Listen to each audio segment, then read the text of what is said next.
Hola mis amados hermanos, espero que estén muy bien. Como están observando, bueno, esta vez la modalidad va a ser un poquitín diferente, ya que por lo general tenemos este estudio en la iglesia, pero debido a que voy a compartir aquí algunas diapositivas, bueno, espero que ahí se pueda ver bien.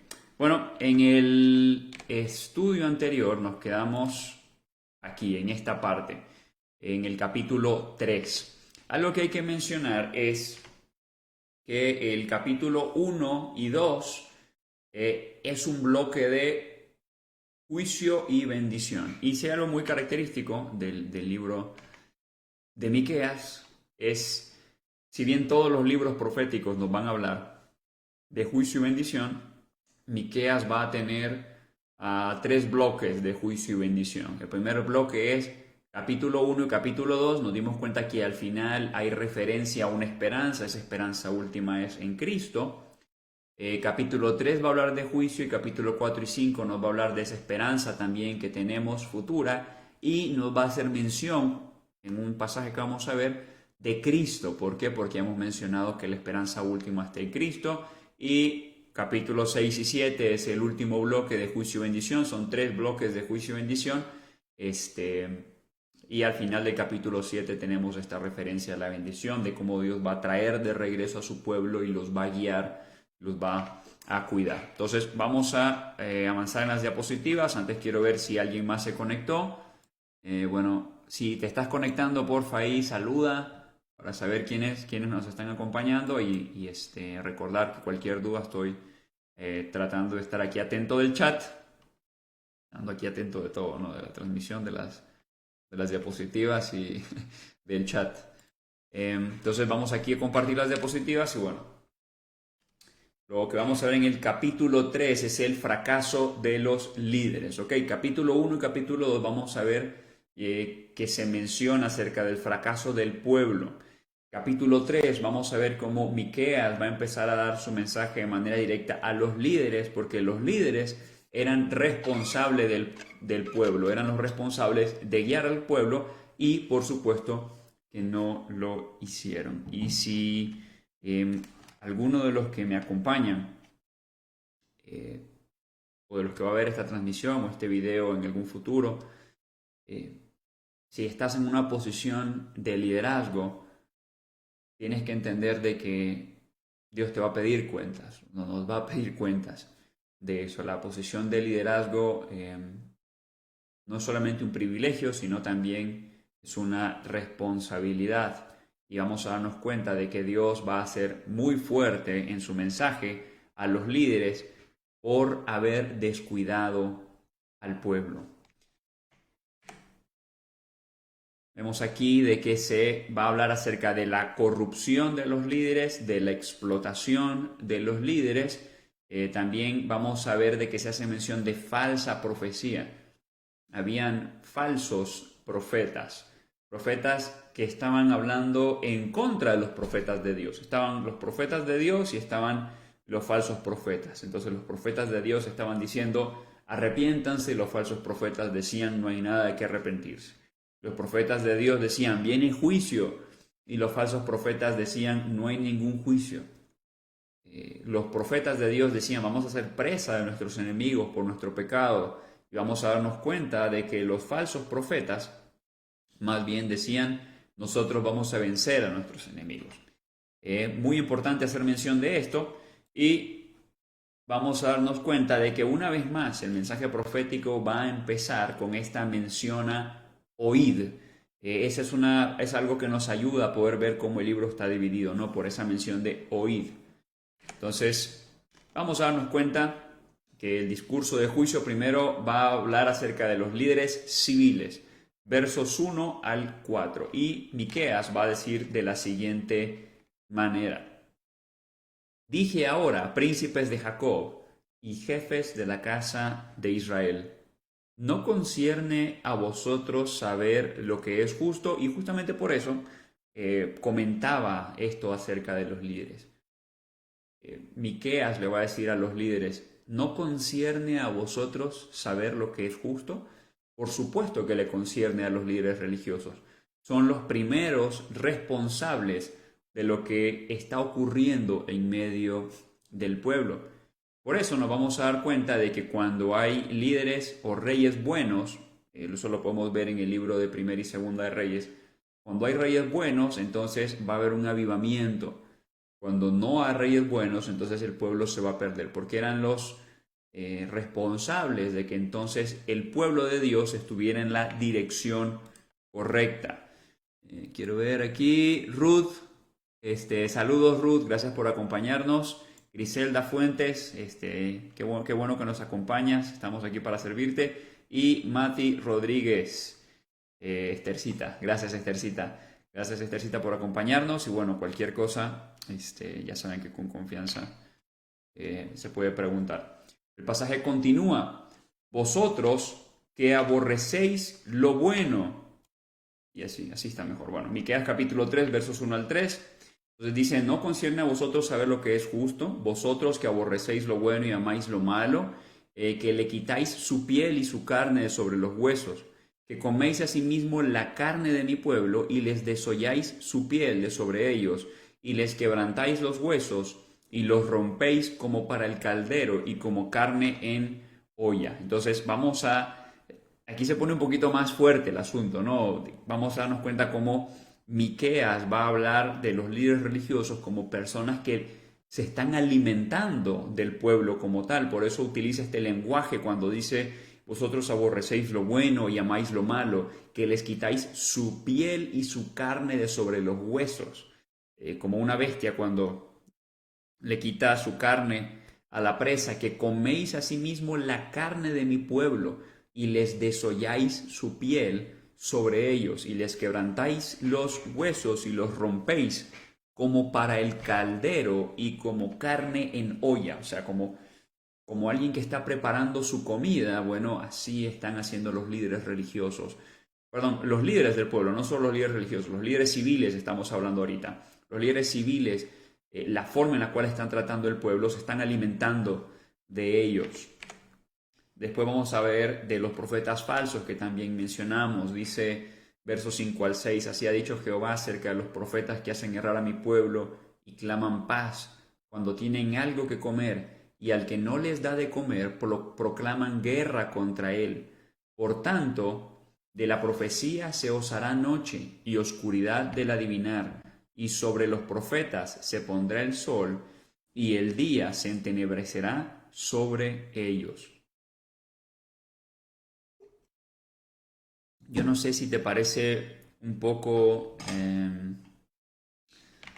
familiar lo que Miqueas está diciendo aquí.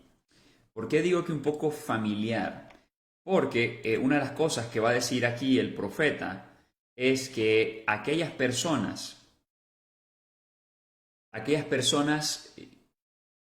de alguna manera que no están en favor del profeta, bueno, los profetas les van a declarar juicio. Veamos, dice acerca de los profetas que hacen errar a mi pueblo y claman paz cuando tienen algo que comer. O sea, ¿cuándo el profeta le va a decir al pueblo que hay paz?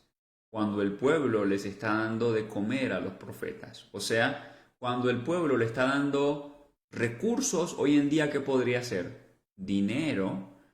Cuando el pueblo les está dando dinero a los profetas, entonces dice,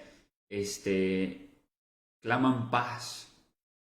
Y el que no les da de comer, proclaman guerra contra él. ¿No suena algo parecido a personas que hoy en día se hacen llamar profetas, personas que hoy en día se hacen llamar mensajeros de Dios, y de que le proclaman paz a la gente si la gente les da dinero?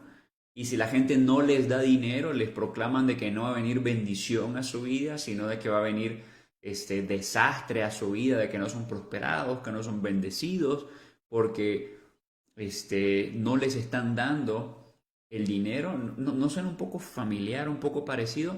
Por supuesto que sí. Y hoy en día hay eso. Y a mí me da mucha tristeza porque conozco personas así. Conozco personas que siguen a este tipo de hombres. y que los justifican y que los defienden. Y nótese cómo Dios va a traer juicio por este tipo de prácticas, por hombres que dicen que hablan de parte de Dios, pero que en realidad simplemente están detrás de lo que les demanda su estómago. Por tanto, de la profecía se os hará noche. Entonces, ¿qué es lo que está diciendo? Por tanto, adiós a la profecía y oscuridad del adivinar. Y sobre los profetas se pondrá el sol, y el día se entenebrecerá sobre ellos. Y nótese lo que dice Miqueas verso 7, dice, y serán avergonzados los profetas, y se confundirán los adivinos, y ellos todos cerrarán sus labios, porque no hay respuesta de Dios. Al final, no van a poder continuar con su farsa, van a ser avergonzados.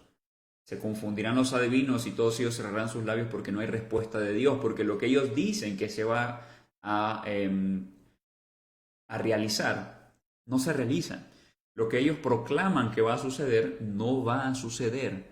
¿Por qué? Porque ellos no han hablado de parte de Dios y Dios los va a avergonzar por haber pretendido hablar en nombre de ellos. Por eso hay que tener mucho temor y temblor cuando pretendemos hablar de parte de Dios. Por eso hay que tener ese cuidado de apegarnos a la palabra de Dios. ¿Por qué? Porque la Biblia sabemos que es palabra de Dios. Ahí está el mensaje de Dios. Por eso, cuando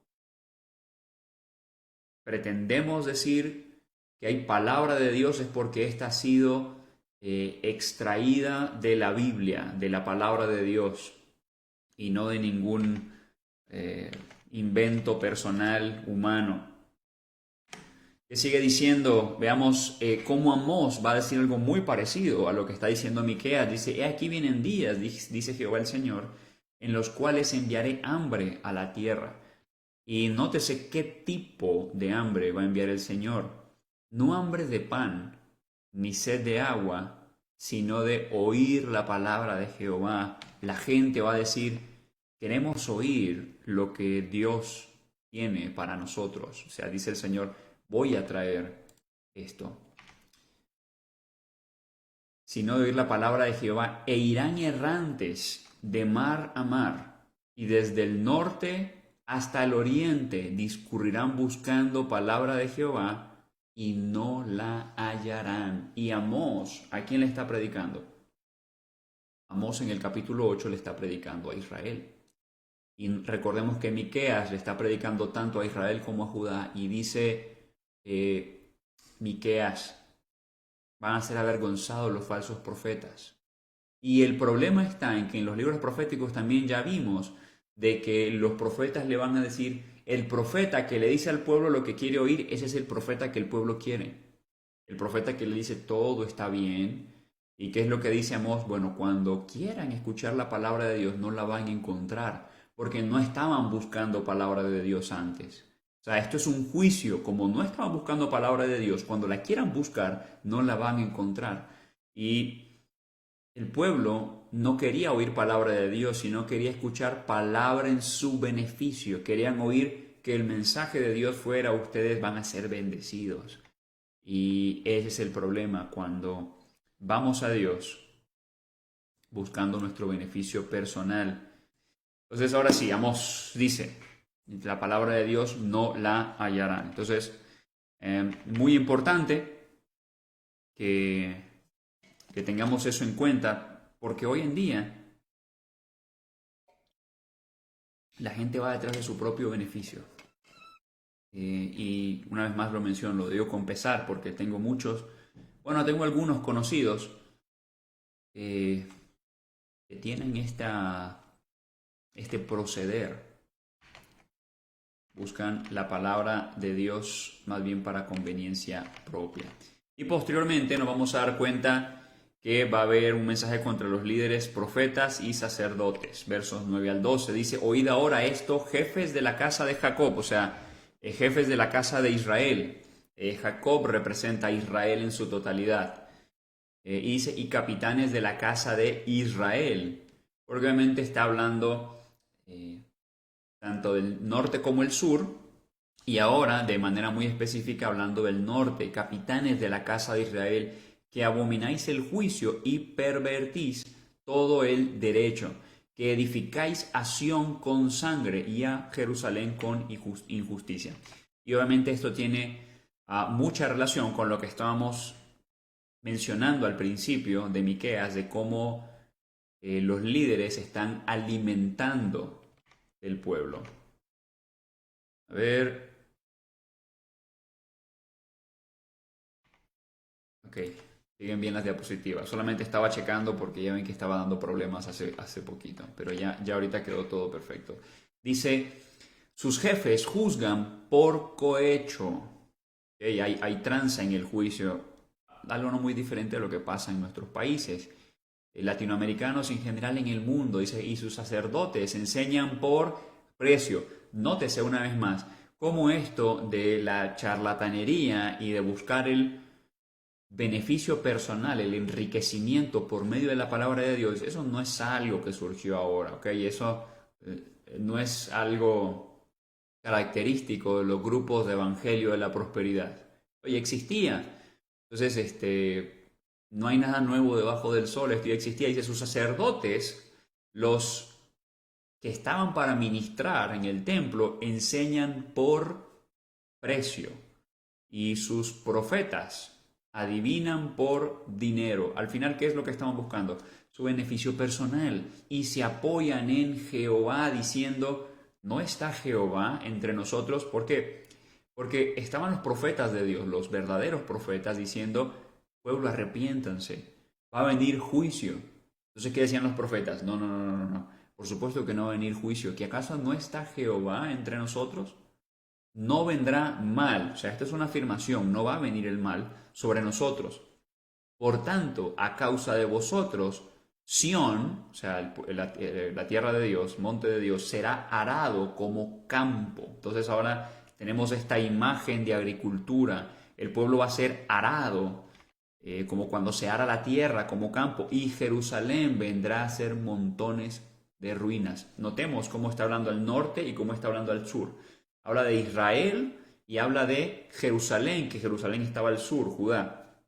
Y dice, será montones de ruinas, cosa que se cumplió en el 586 a.C., cuando el ataque babilónico llega, el tercer ataque, y el monte de la casa como cumbres de bosque. Y ese juicio, ¿por qué viene? Ese juicio viene por la charlatanería de aquellos que estaban utilizando la palabra de Dios en su beneficio propio. Nótese, y esto es lo que como que muchos no entienden, o sea, nótese el juicio que está viniendo por hacer esto. No es simplemente que un error menor a aquellos que utilizan la palabra de Dios para beneficiarse. Aquí está viniendo juicio, está diciendo Jerusalén va a quedar destruida. El pueblo, o sea, la ciudad va a ser arada como si fuera un campo. Y cuando nosotros vemos cómo Jeremías en el libro de Lamentaciones va a describir la destrucción, es un ambiente muy lamentable. Y el juicio de Dios viene por este tipo de cosas.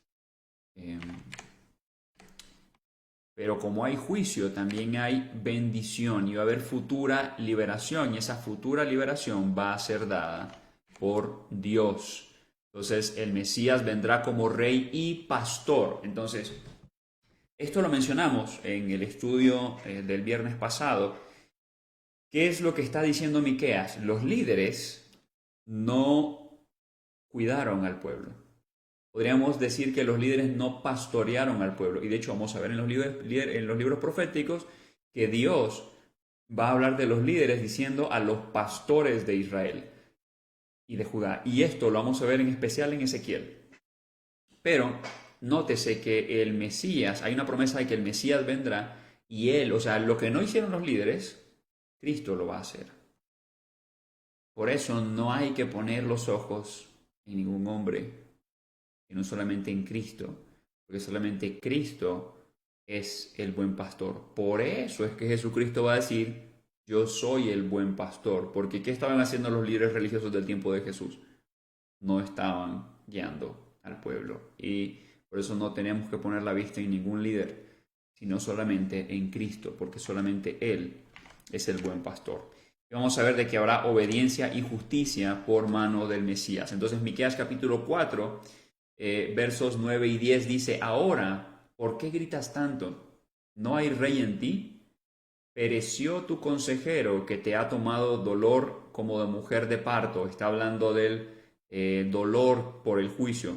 Duélete y gime, hija de Sión, como mujer que está de parto. Ahora, estas figuras son muy importantes si algún día quieren estudiar Apocalipsis, porque nótese cómo está hablando acerca del pueblo, como esta mujer que gime con dolores de parto, porque ahora saldrás de la ciudad y morarás en el campo y llegarás hasta Babilonia. ¿A quién le está hablando?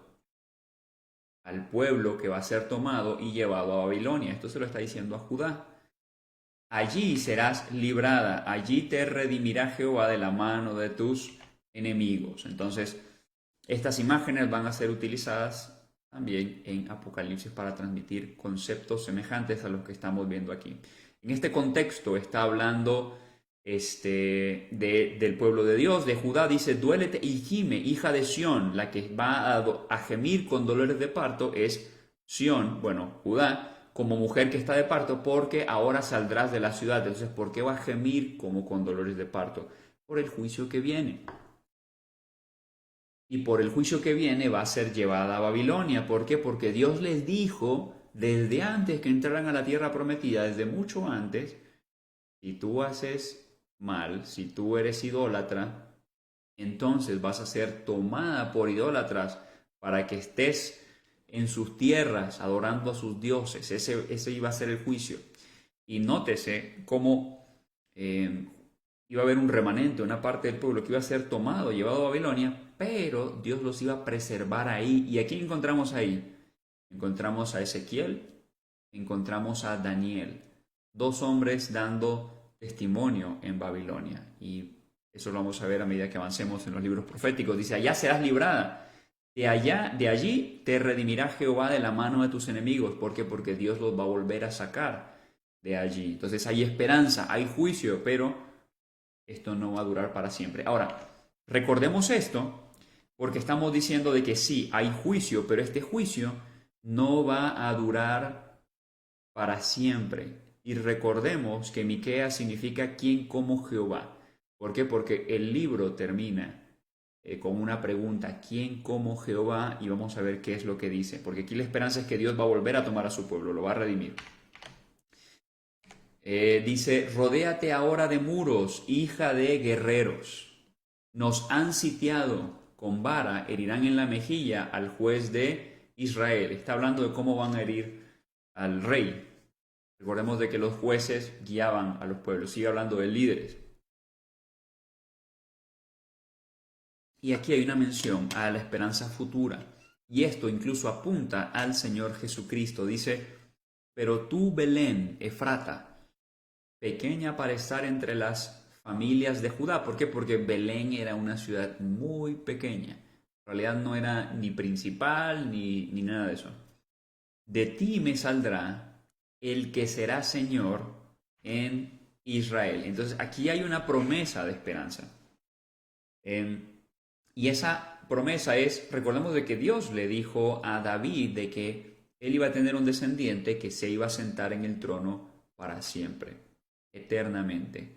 Y el detalle está en que si al final los reyes iban a ser llevados cautivos, posiblemente iban a morir, el pueblo decía: bueno, al final, que Dios no va a cumplir sus promesas. Por supuesto que Dios va a cumplir sus promesas y va a preservar de la línea de David a alguien que sabemos que es nuestro Señor Jesucristo.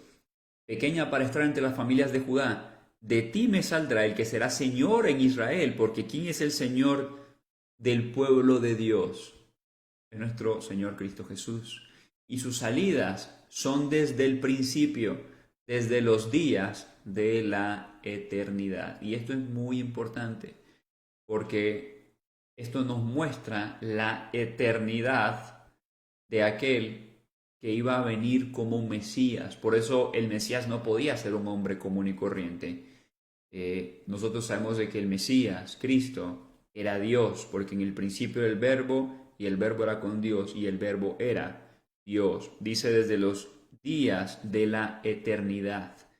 Y vemos como aquí Miqueas está apuntando a una esperanza última para su pueblo en Cristo, que es lo que vimos al final del capítulo 2. Mateo capítulo 2 versos 1 al 4 va a hacer mención, de hecho, de esta profecía. Dice: cuando Jesús nació en Belén de Judea, en días del rey Herodes, vinieron del oriente a Jerusalén unos magos, diciendo: ¿dónde está el rey de los judíos que ha nacido? Porque su estrella hemos visto en el oriente, y venimos a adorarle. Oyendo esto, el rey Herodes se turbó. Herodes el Grande, no Herodes Antipas. Herodes el Grande era el papá de Herodes Antipas, y toda Jerusalén con él. Y convocados todos los principales sacerdotes y los escribas del pueblo, les preguntó dónde había de nacer el Cristo, el Mesías. Y nótese que estos magos del oriente ya sabían de esta profecía, y estamos leyendo en Miqueas de que va a haber un remanente que va a ser llevado ¿a dónde? Va a ser llevado a Babilonia. Y dijimos que en Babilonia va a estar Ezequiel y Daniel, y a Daniel se le va a poner sobre los magos. ¿De quién podían haber aprendido esto, magos del oriente? Magos del oriente, muy probablemente estamos hablando de Persia. ¿De quién podían haber aprendido esto los magos? Bueno, de aquel hombre que Dios había tomado para hacer testimonio en Babilonia, que fue puesto sobre los magos, y ese es Daniel.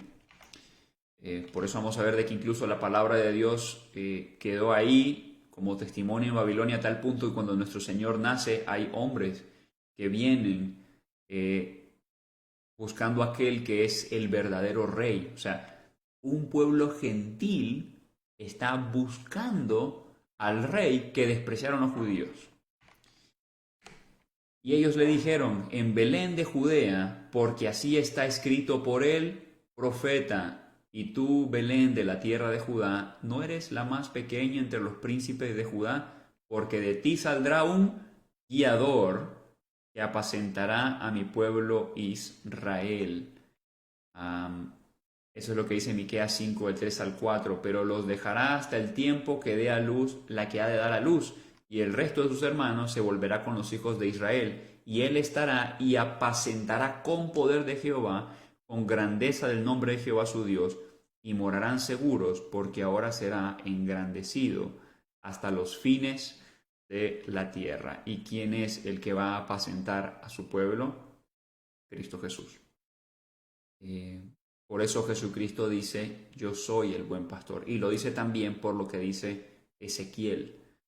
Ezequiel va a hablar de los líderes religiosos como pastores, y Ezequiel va a decir de que Dios mismo va a pastorear. Dice Ezequiel de que Jehová está hablando y dice: yo voy a pastorear a mi pueblo. Interesante que Ezequiel dice: yo, Jehová, voy a ser el pastor del pueblo, y Jesucristo dice: yo soy el buen pastor, porque Cristo es Dios. Entonces vemos a Cristo Jesús, que Él es el que puede apacentar a su pueblo. Nadie puede apacentar al pueblo de Dios como es debido si no es Cristo. Él es el único que es el buen pastor. Obviamente Dios nos ha dado obviamente Dios nos ha dado pastores en la iglesia, y obviamente pastores que pueden pastorear solamente sostenidos de la mano del Señor, porque al final el último que puede apacentar a su pueblo es Cristo, es el Señor. Y reiteramos, por eso la importancia de no poner nuestra vista en líderes, sino en Cristo. Y los líderes que tenemos, que anden siempre tomados de la mano del Señor. Entonces vemos aquí al Mesías. ¿Qué es lo que está diciendo el profeta? Hay un Mesías, hay un libertador. hay alguien que va a traer restauración al pueblo de Dios. ¿Por qué? Porque en su contexto inmediato, el problema del pueblo es que iba a ser llevado cautivo y el pueblo podía creer que el problema era nada más el cautiverio. El problema podía ser nada más de que estaban con la bota encima de sus enemigos, pero el problema era más grande que eso. El problema era el pecado del pueblo, porque por el pecado del pueblo vino el juicio. Entonces, ¿qué es lo que viene a arreglar Cristo? Los judíos en el tiempo de Cristo, ¿qué es lo que esperaban? Que los liberara de la bota de sus enemigos. Pero el problema, la raíz del problema, estaba en el corazón, era el pecado. Y los profetas ya desde acá empiezan a profetizar. Hay alguien que va a venir, que va a tratar con la raíz del problema. E Isaías es el que va a hablar de este Mesías sufriente que va a llevar en sí nuestros pecados. Porque el problema no era el cautiverio.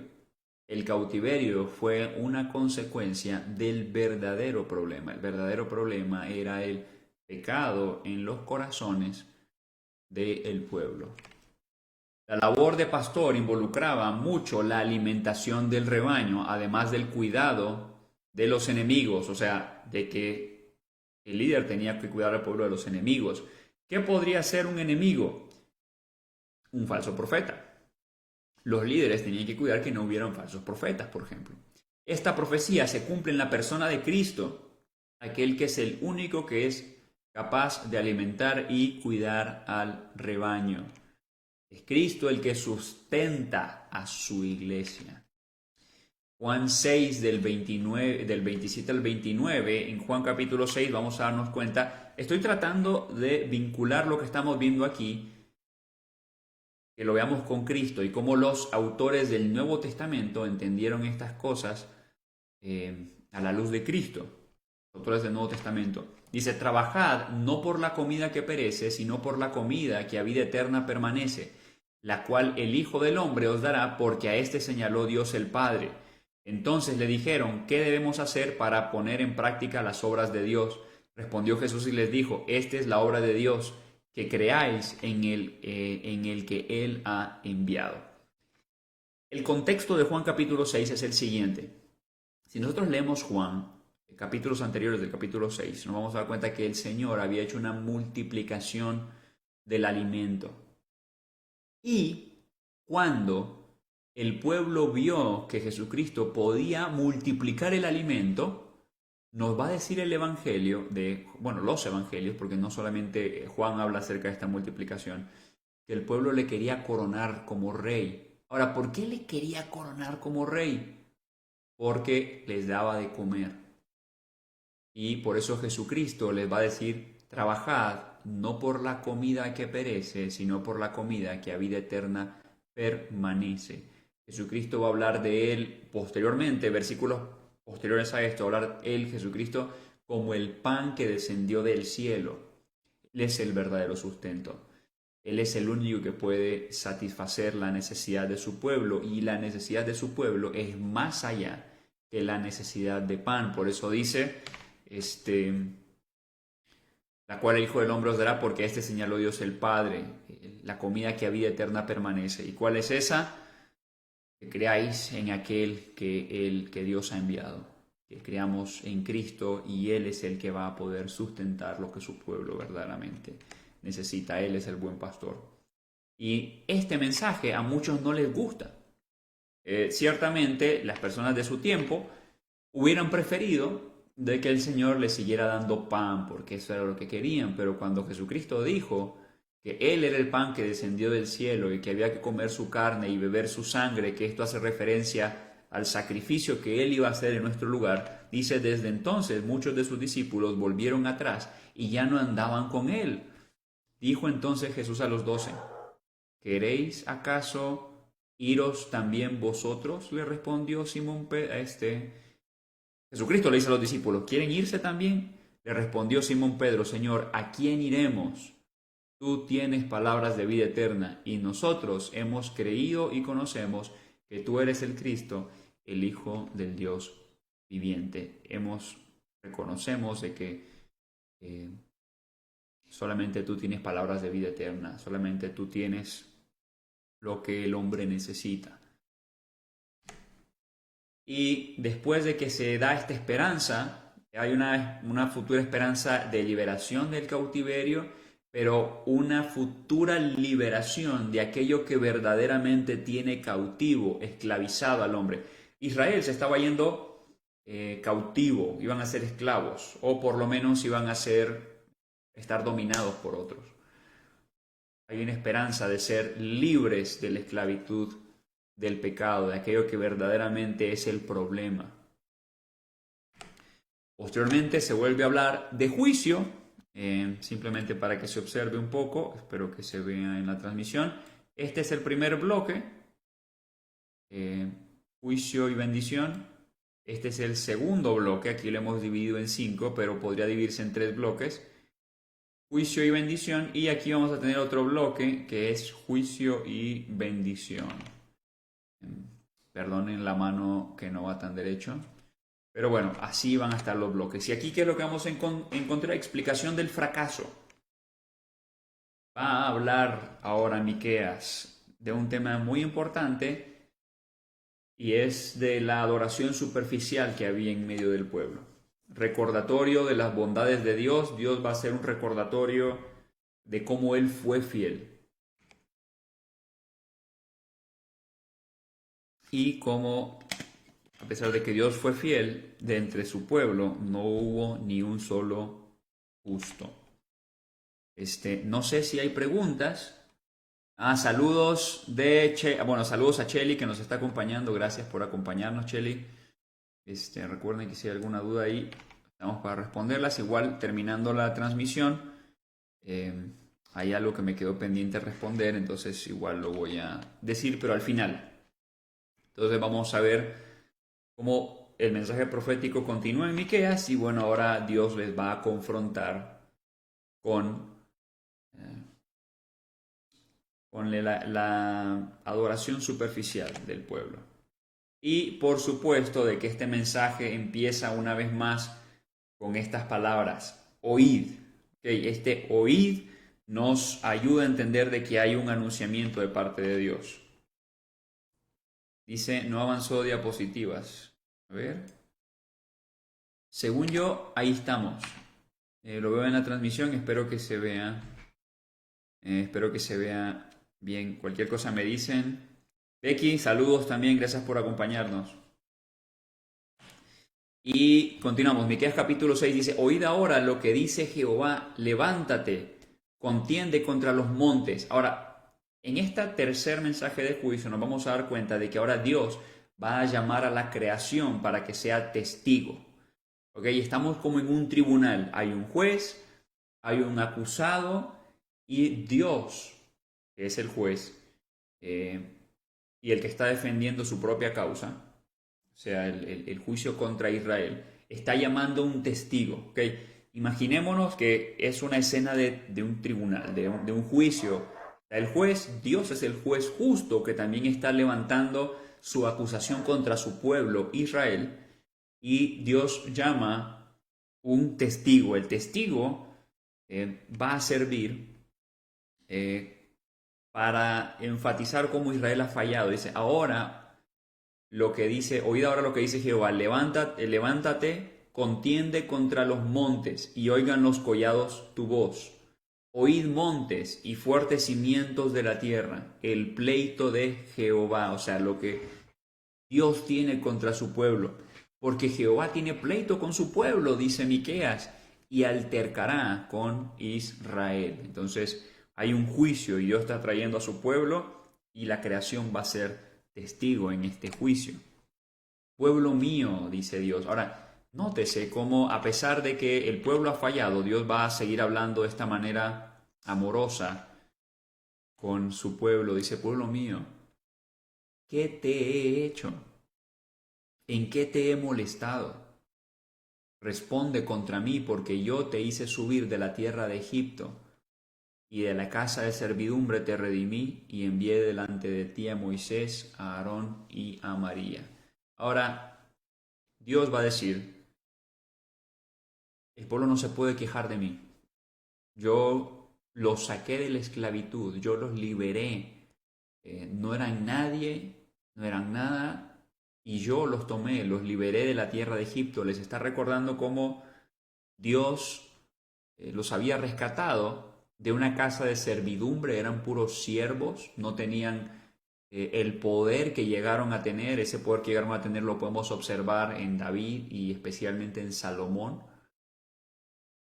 Y envié delante de ti a Moisés, a Aarón y a María. Ahora nótese cómo Dios les está diciendo, yo los bendije dándole líderes que los guiaran a ustedes.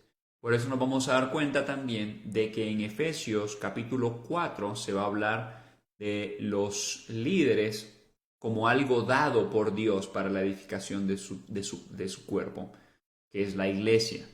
Y aquí vemos que Dios dice, y envié delante de ti a Moisés, a Aarón y a María. O sea, tenías dirección, tenías líderes en medio del desierto. Dice, pueblo mío, acuérdate ahora qué aconsejó Balac, rey de Moab, y qué le respondió Balaam, hijo de Beor. ¿Por qué? Porque cuando estaban cerca de la tierra prometida, tenemos esta historia en Números de cómo Balac, el rey Balac, quiere que venga un profeta, Balaam, y maldiga al pueblo, y Dios les está diciendo, ¿se acuerdan cómo yo no permití de que maldición se dijera contra ustedes?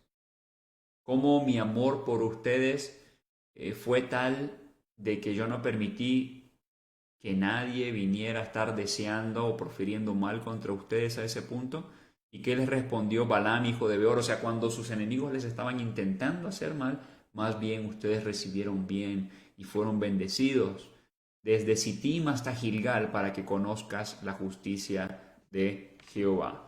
¿Qué es lo que les está diciendo Dios? Ustedes me han pagado a mí mal por bien. Yo les hice un bien a ustedes y ustedes me han pagado mal. Ustedes han sido unos malagradecidos.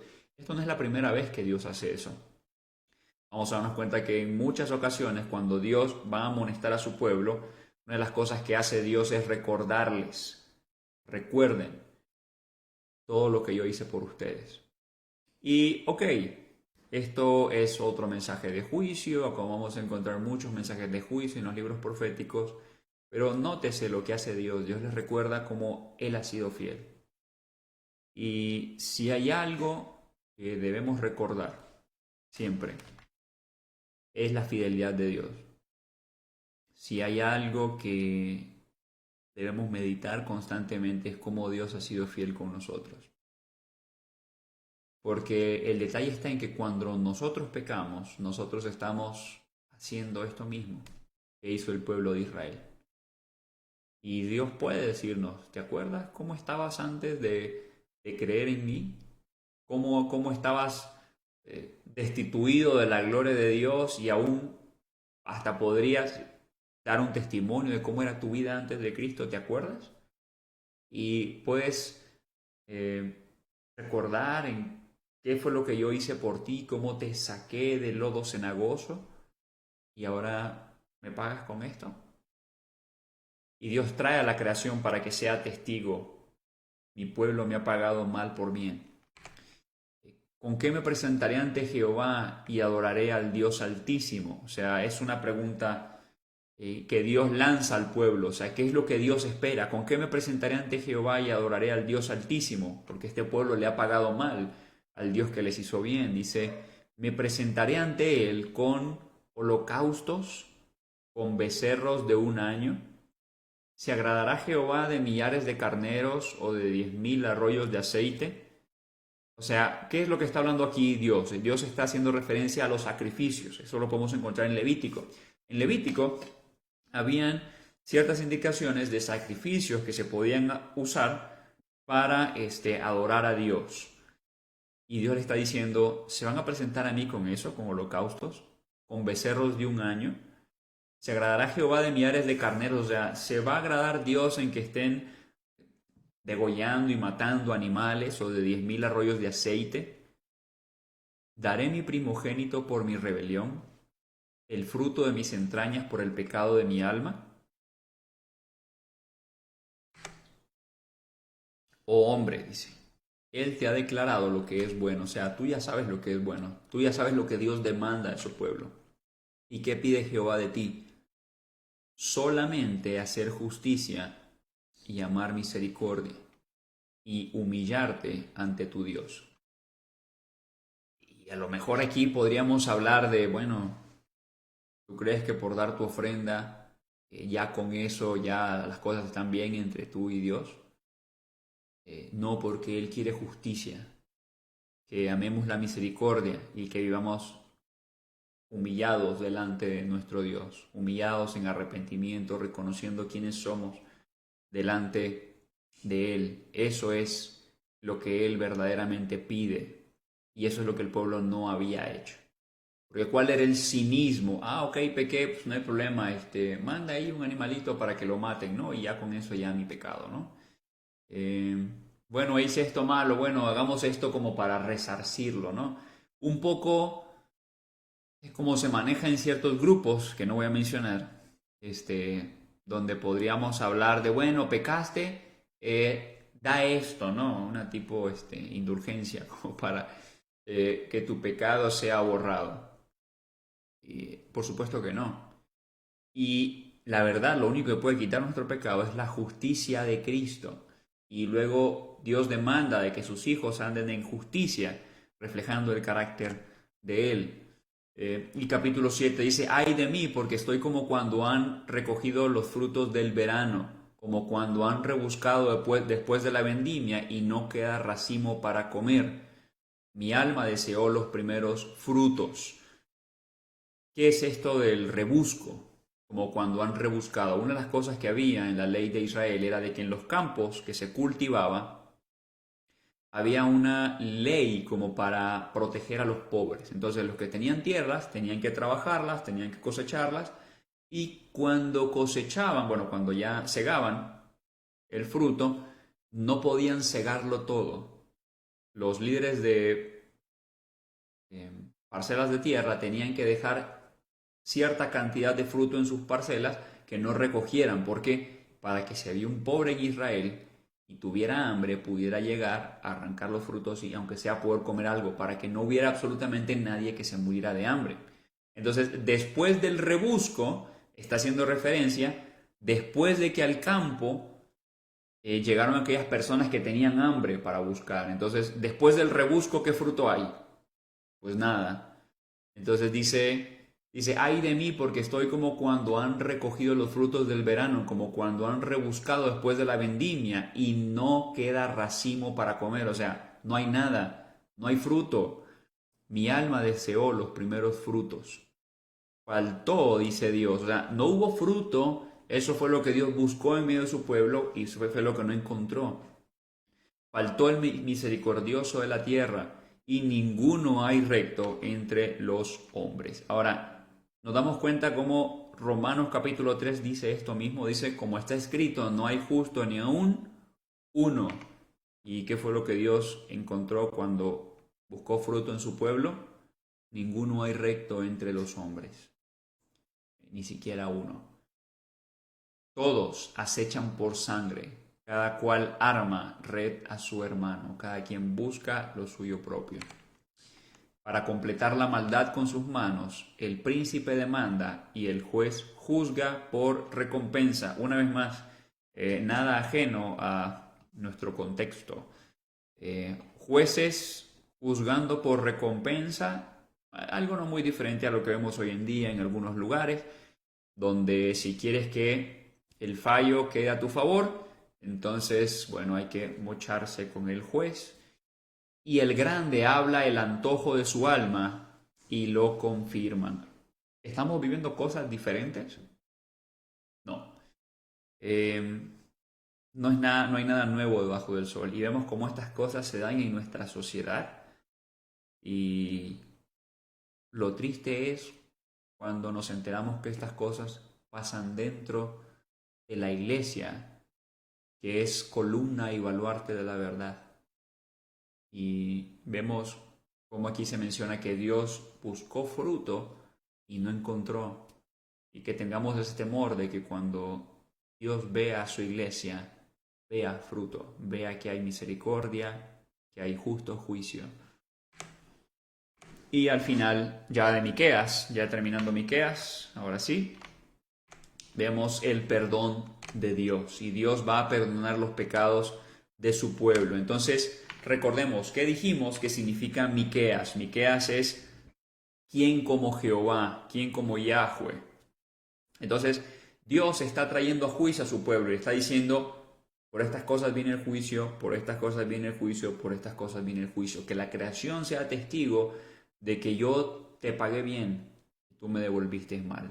Que la creación sea testigo de que yo te pedí justicia y misericordia y tú quisiste tapar tus fallas como queriendo sobornarme con tus ofrendas.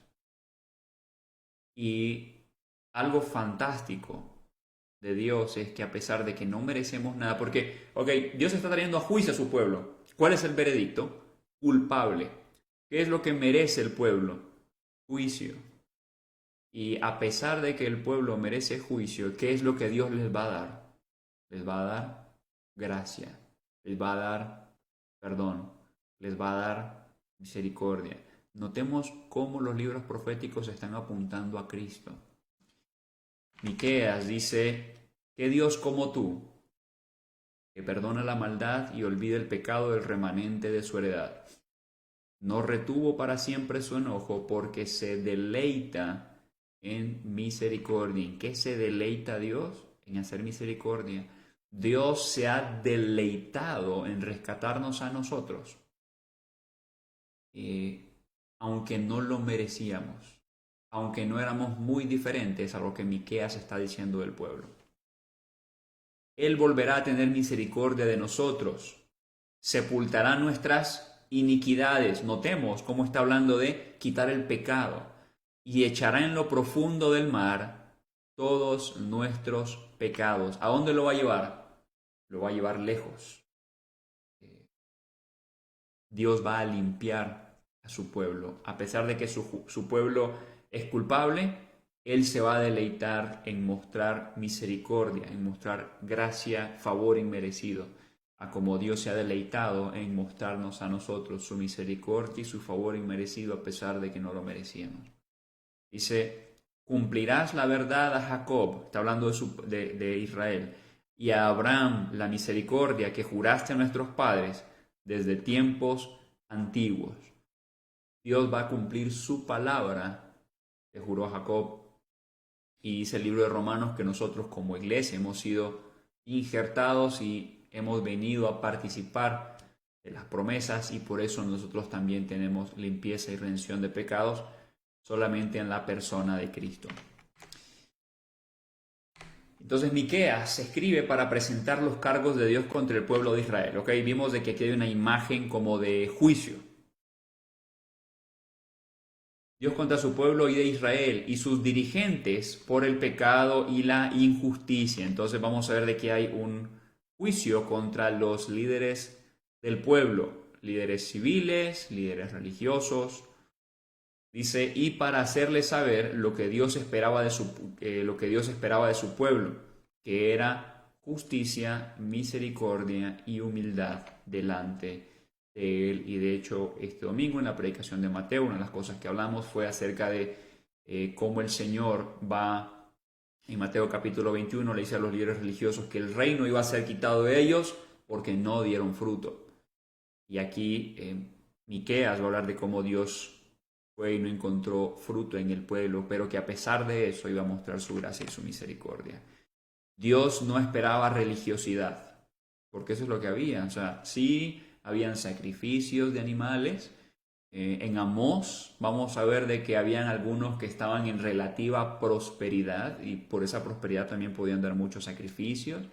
Y sí, Dios, qué bueno y qué bonito todo, pero no practicaban la justicia. Dios no espera religiosidad, sino que hagamos justicia, que andemos reflejando el carácter de Cristo, que mostremos el amor de Dios, amor bondadoso y comportamiento humilde delante de Él, porque el que se exalta será humillado. Y Mateo 5 dice, para que vean vuestras buenas obras y glorifiquen a vuestro Padre que está en los cielos. El nombre de Dios estaba siendo blasfemado por el proceder de su pueblo. y por eso Dios va a traer juicio. Entonces, esto ha sido Miqueas. Posteriormente entraríamos al libro de Isaías como tal. Avanzaremos solamente para dar una introducción a lo que es Isaías y después de esto lo vamos a dejar ahí, pero daríamos nada más una introducción. Entonces vamos a compartir. Espero que las diapositivas ahora se estén pasando mejor. Y vamos a ver el profeta Isaías, que es el libro con más capítulos de los libros proféticos. No vamos a ir capítulo por capítulo porque no terminaríamos en este año, no terminaríamos. Pero sí vamos a ver de manera panorámica algunas cosas y aclarar algo. Isaías es el que tiene más capítulos, pero no es el más grande.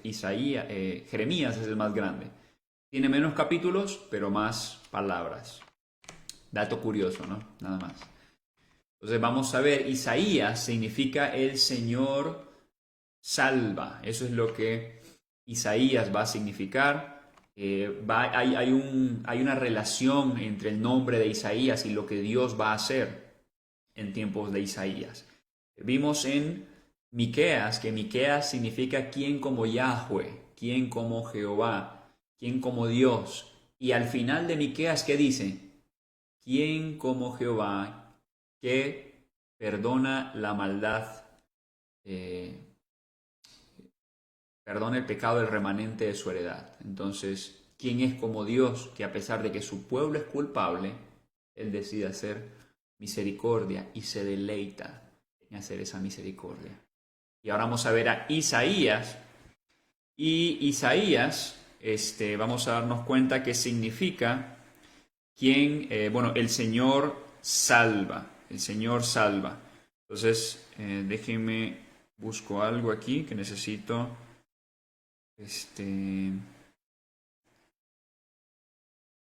Necesito aquí poner. Un segundo. Entonces vamos aquí a compartir diapositiva sola.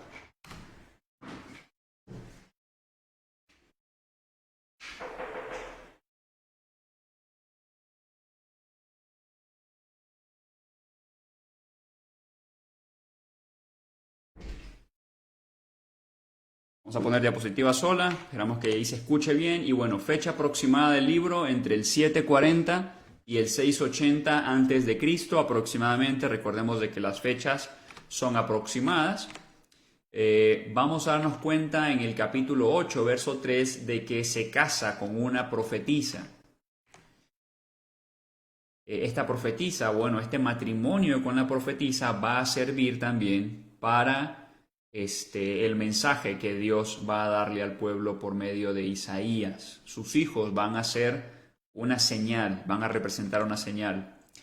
Tanto él como su hijo, Maher Salal-Hasbaz, es un nombre complicado de decir. Cabe mencionar de que mi esposa es experta en mencionar este nombre, Maher Salal-Hasbaz.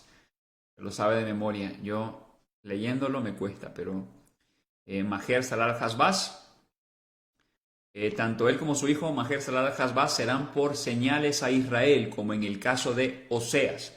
Recordemos que Oseas va a hacer algo parecido. ¿Okay? Dios le dice, cásate con esta mujer, y el matrimonio con Gomer, que es la mujer con la que se casa, va a ser una señal para el pueblo. Y los hijos también, que se llamaban Lo Ami, no mi pueblo, Lo Ruama, no compadecida, y algo parecido va a ocurrir con Isaías. Sus hijos van a ser una señal para el pueblo. Imagínate esto, que Dios te mande a que tú y tu familia juntos sean una señal para el pueblo.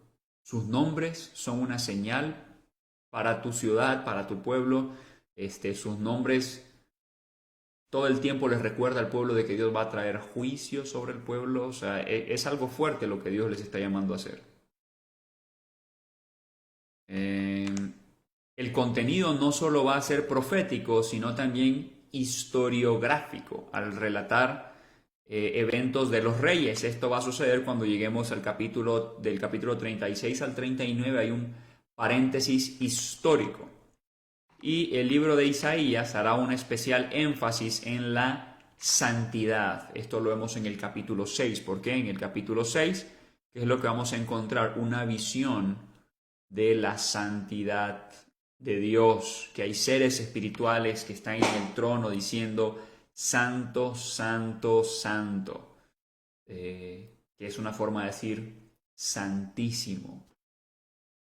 Y hay algo muy particular que vamos a ver en el capítulo 6, pero eso cuando lleguemos ahí. Ahora, mencionábamos que Isaías, o el nombre de Isaías, viene a tener relación su nombre con algo que también vamos a encontrar en el libro. ¿Por qué? Porque si bien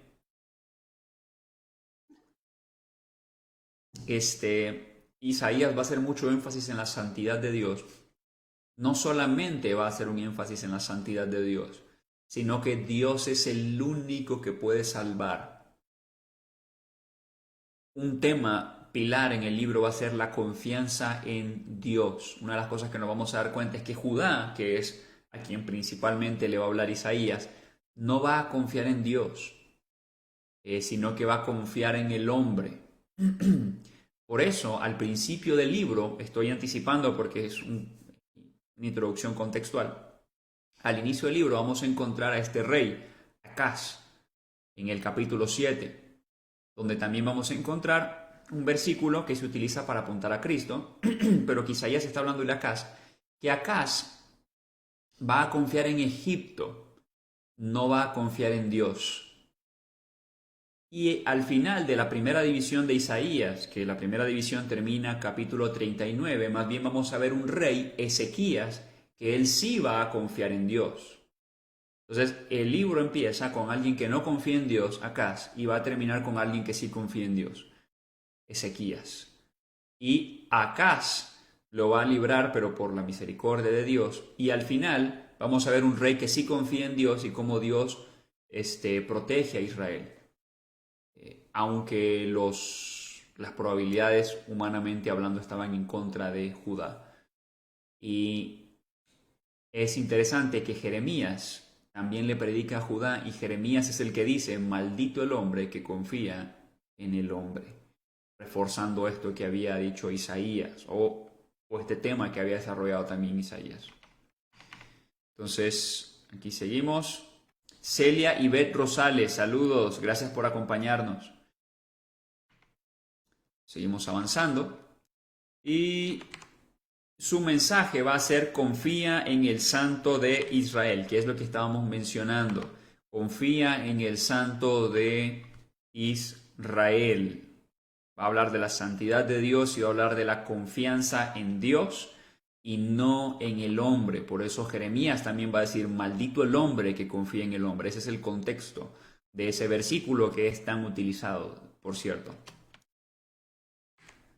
Trasfondo Isaías. Según la tradición judía, Amós fue el hermano del rey Amasías, lo que haría de Isaías el primo del rey Usías. Ahora, esto no necesariamente lo encontramos en un versículo bíblico, sino que es algo que estamos sacando de la tradición judía.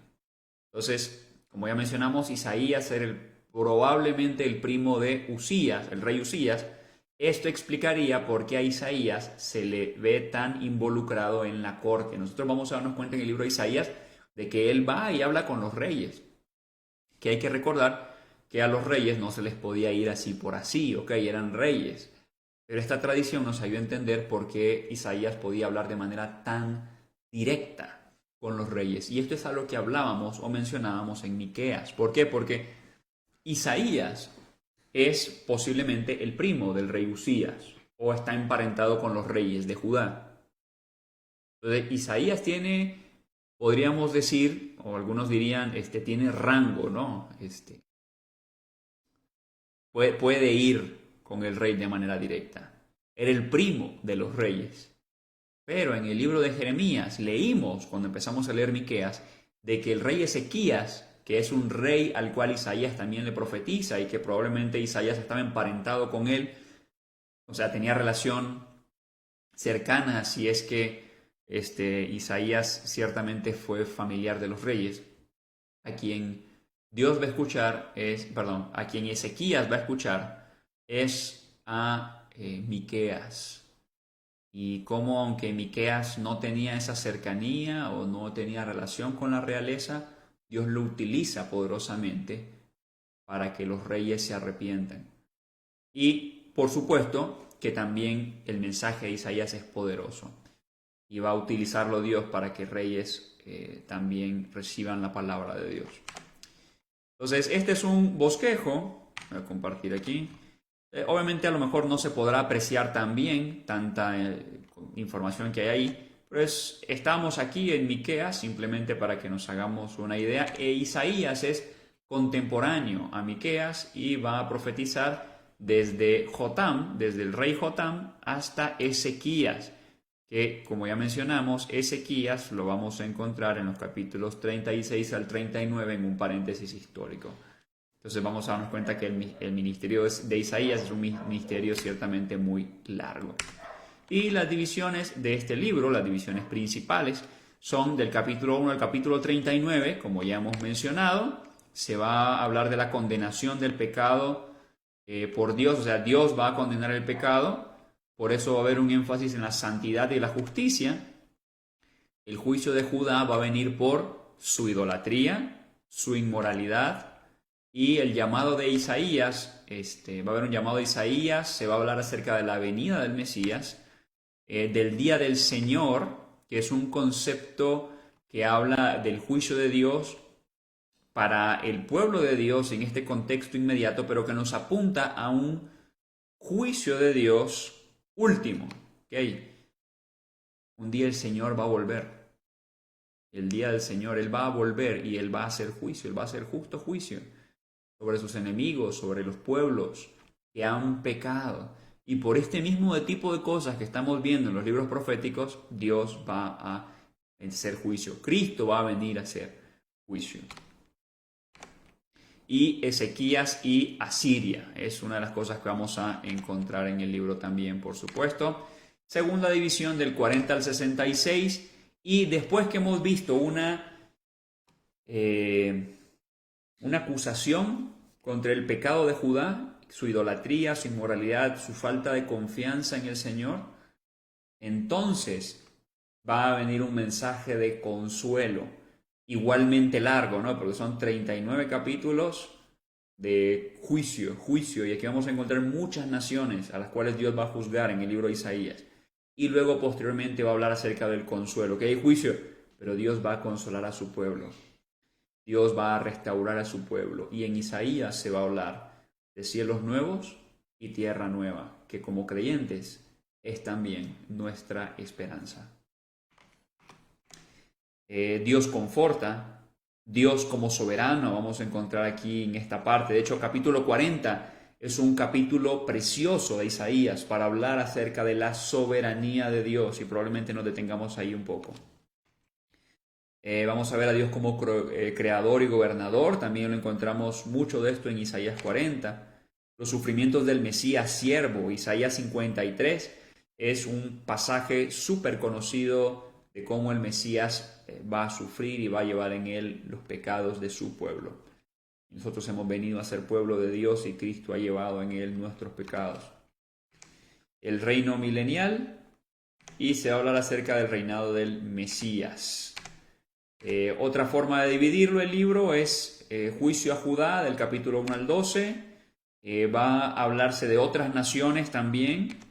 Va a haber una mención del día del Señor y ayes. Si nos damos cuenta, todo esto es juicio. Juicio a Judá, juicio a las naciones, el día del Señor o el día de Jehová, que habla también de juicio.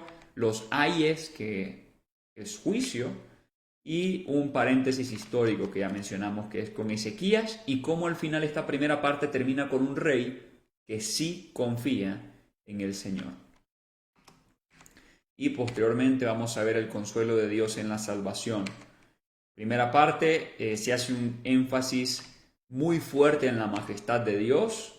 Capítulos 40 al 57 vamos a encontrar algunos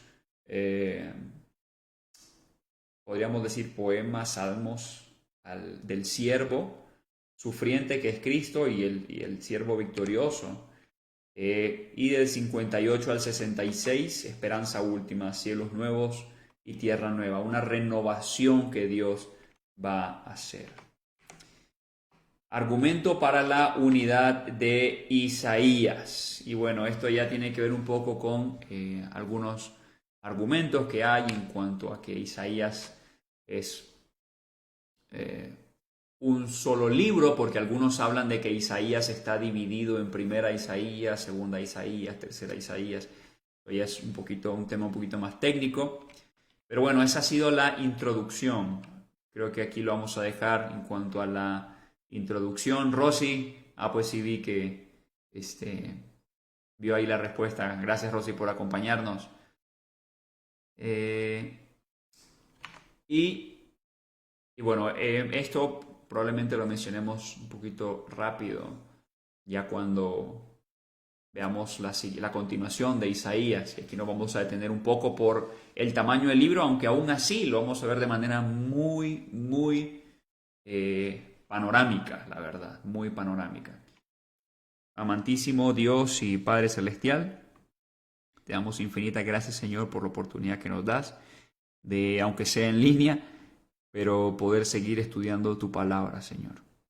Poder ver, seguir leyendo tus libros proféticos que has dejado, Señor, en tu palabra. Seguir viendo una vez más ese constante llamado al arrepentimiento, Dios. Y que a pesar de que uno puede decir que abrumador ver tanto mensaje de juicio, tanto llamado al arrepentimiento, que entendamos de que ese mensaje fue tan abrumador de advertencia de juicio porque somos tan necios que sabiendo las consecuencias muchas veces queremos perseverar. Te pedimos, Señor, que tu Santo Espíritu, Señor, constriña y nos ayude, Señor, a vivir una vida de arrepentimiento. Que seamos llenos de tu Santo Espíritu, que andemos en el Espíritu, como dice Gálatas, para que el carácter de Cristo sea formado en nosotros. Todo esto te lo pedimos en el nombre de Cristo Jesús. Amén. Amén. Y esperamos vernos próximo viernes. Y saludos a todos los que nos están acompañando. Rosy, Diana, mi mamá, Chelly, Mati, Ruth, Becky, Pero, Griselda, gracias por acompañarnos. Livia y Danis, mi esposa. Y si hay alguien que no mencioné, mil disculpas. Pero bueno, nos seguimos viendo. Bendiciones.